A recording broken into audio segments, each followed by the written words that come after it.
सो once again welcome dear students. पिछली video में हमने जाना था कि परिमेय संख्याओं वाला जो हमारा चैप्टर था उसमें हमने जाना कि परिमेय संख्या क्या होती है, अपरिमेय संख्या क्या होती है, ये सब हमने जाना। वहां पर हमने जाना कि प्राकृतिक संख्याएं क्या होती है, पूर्ण संख्याएं क्या होती है, पूर्णांक क्या होते हैं, पूर्णांक कितने प्रकार के होते हैं, ये सब हमने जाना। आज की इस वीडियो में हम जानेंगे हमारा छठी जो संख्या है वो है हमारी संख्या। आपके आज की जो संख्या है वो है वास्तविक संख्या। कौन सी संख्या है? वास्तविक संख्या। अब देखिए वास्तविक संख्या क्या होती है।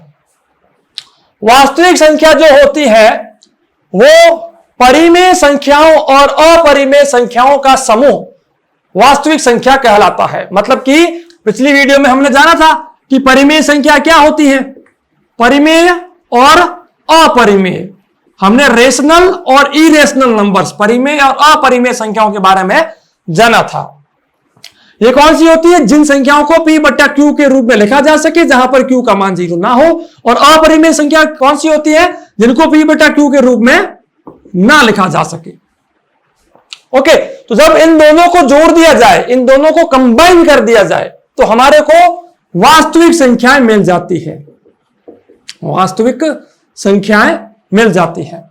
या फिर दूसरे शब्दों में अगर बात की जाए तो जिन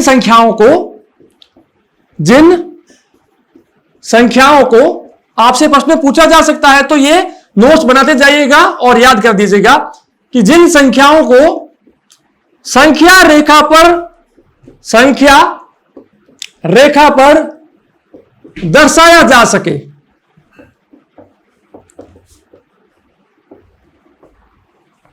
उन सभी संख्याओं को वास्तविक संख्या कहा जाता है। या अगर साधारण भाषा में कहा जाए तो गणित के अंदर जितनी भी संख्याएं हैं सारी वास्तविक संख्याएं हैं। मतलब कि -1, 0, √2, -1/4, कुछ भी कह दो, सारी की सारी वास्तविक संख्याएं होती है। आइए नेक्स्ट हम बात करते हैं भिन्न संख्याओं के बारे में कि भिन्न संख्याएं क्या होती हैं।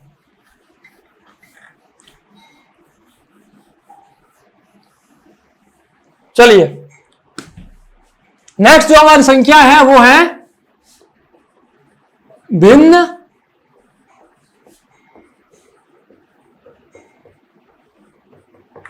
संख्याएं।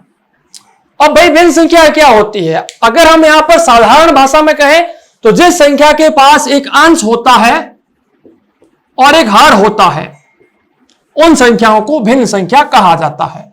लेकिन गणित की एक अगर परिभाषा की बात की जाए तो वो परिभाषा ये कहती है जब किसी पूर्ण संख्या को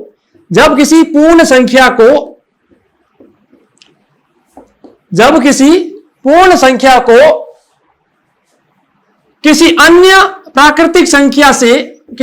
प्राकृतिक संख्या से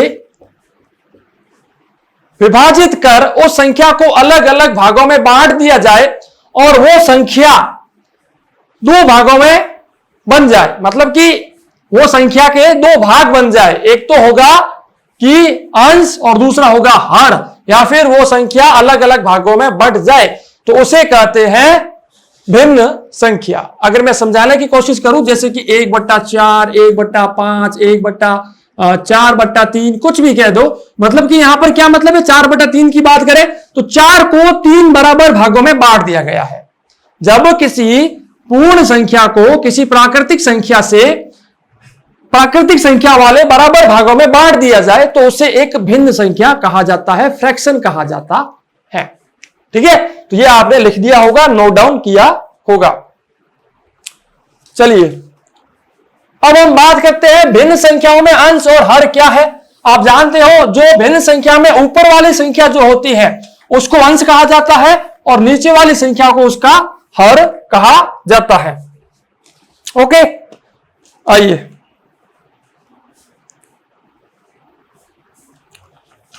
नेक्स्ट हमारा जो है कौन सा नंबर है? दशमलव संख्या। कौन सा है? दशमलव संख्या। अब देखिए दशमलव संख्या क्या है। जब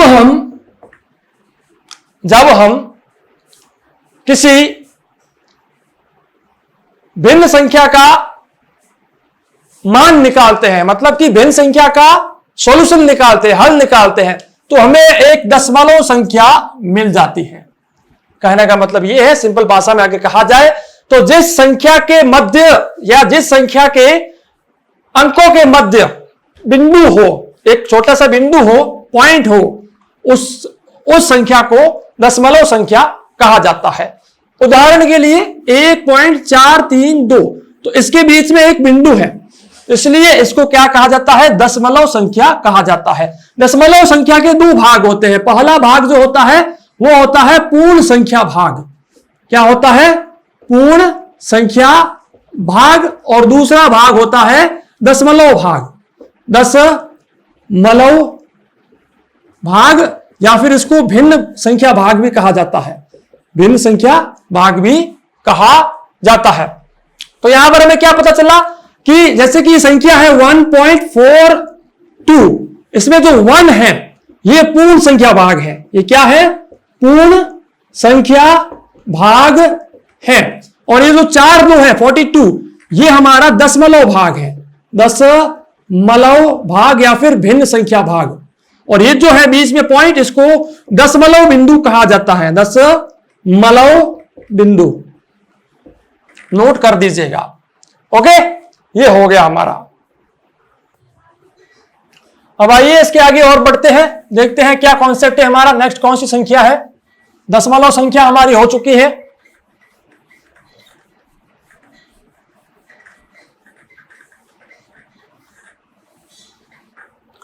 दशमलव संख्या के बाद जो आती है हमारी संख्या, वो आती है अभाज्य संख्या। कौन सी संख्या है हमारी? अभाज्य संख्या। अब देखिए, हम आज जानेंगे अभाज्य संख्या के बारे में कि अभाज्य संख्याएं क्या होती हैं, इसके उदाहरण क्या क्या हैं। देखिए, आपने सुना होगा अभाज्य गुणनखंड के बारे में। तो देखिए, यहां पर हम बात करते हैं अभाज्य। सबसे पहले जो ये नाम है अभाज्य, इसको हम स्प्लिट करते हैं, मतलब कि अलग अलग तोड़ते हैं इसको। अ प्लस भाज्य। अब आप जानते हो भाज्य का मतलब क्या होता है? जिसको विभाजित किया जा सके, जिसको विभाजित किया जा सके, जिसके अंदर और भाग जा सके। और अभाज्य का मतलब जिसको विभाजित ना किया जा सके, ना किया जा सके। ओके, तो यहां पर जैसे कि हम देखते हैं अभाज्य संख्या मतलब कि जिस संख्या को और ज्यादा विभाजित ना किया जा सके। गणित की भाषा में इसकी परिभाषा जो है वो ये है कि जिस संख्या में एक और स्वयं को छोड़कर किसी अन्य संख्या का भाग ना जाए, वो एक अभाज्य संख्या है। उदाहरण के लिए अगर हम 4 की बात करें तो 4 के अंदर 2 का भाग जा रहा है, इसका मतलब ये एक भाज्य संख्या है, अभाज्य संख्या नहीं है। क्योंकि देखिए, आप जानते हो हर संख्या में 1 का भाग जाता है। 4 के अंदर 1 का भाग जाता है, 5 के अंदर 1 का भाग जाता है, 1 के अंदर 1 का भाग जाता है, 2 के अंदर 1 का भाग जाता है, और वो संख्या का खुद का भी पूरा पूरा भाग जाता है, मतलब पूरा भाग जाना चाहिए। जैसे कि 5 के अंदर 5 का भाग तो भाई जाएगा ही, 4 के अंदर 4 का भाग जाएगा, 6 के अंदर 6 का भाग जाएगा, 2 के अंदर 2 का भाग जाएगा। लेकिन यह कंडीशन हमें छोड़नी है, 1 और उस संख्या का खुद का, ये दोनों भाग तो जाएंगे जाएंगे। अगर इनको छोड़कर अगर किसी और संख्या का भाग जाता है तो वो भाज्य संख्या है। अगर एक और संख्या स्वयं को छोड़कर किसी और संख्या का भाग नहीं जा रहा है तो वह एक अभाज्य संख्या है। उदाहरण के लिए 5 की बात करते हैं तो 5 के अंदर या तो 5 का भाग जाता है या 5 के अंदर 1 का भाग जाता है, और किसी संख्या का भाग 5 में नहीं जा सकता। इसीलिए 5 एक क्या है? अभाज्य संख्या है। लेकिन अगर हम बात 8 की करें तो 8 के अंदर 1 का भाग जाता है, 8 के अंदर 2 का भाग जाता है, 8 के अंदर 4 का भाग जाता है, और 8 के अंदर 8 का खुद का भाग जाता है। तो 8 के अंदर 4 और 2 का भी भाग जाता है, इसलिए यह एक अभाज्य संख्या नहीं है। ठीक है, इतना आपको मालूम हो गया होगा। ठीक है, चलिए। तो अभाज्य संख्याएं वे संख्याएं होती हैं जिनमें संख्या खुद को और एक को छोड़कर किसी अन्य संख्या का भाग ना जाता हो, उसे अभाज्य संख्या कहा जाता है।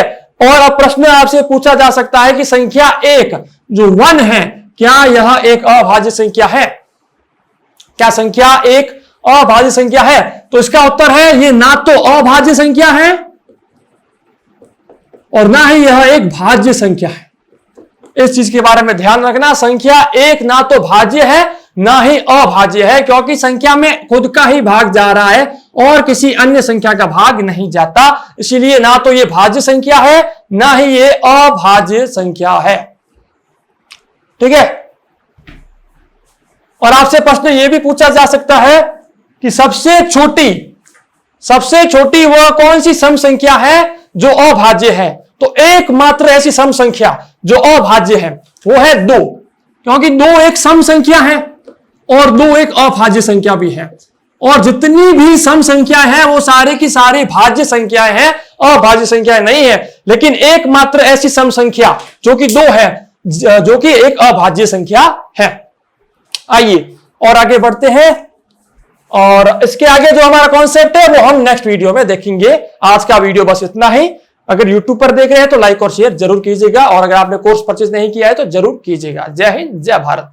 घिरे हुए अंधियारे को अब हम दूर भगाएंगे, घिरे हुए अंधियारे को अब हम दूर भगाएंगे, ज्ञान की ज्योति जलाएंगे, हम ज्ञान की ज्योति जलाएंगे।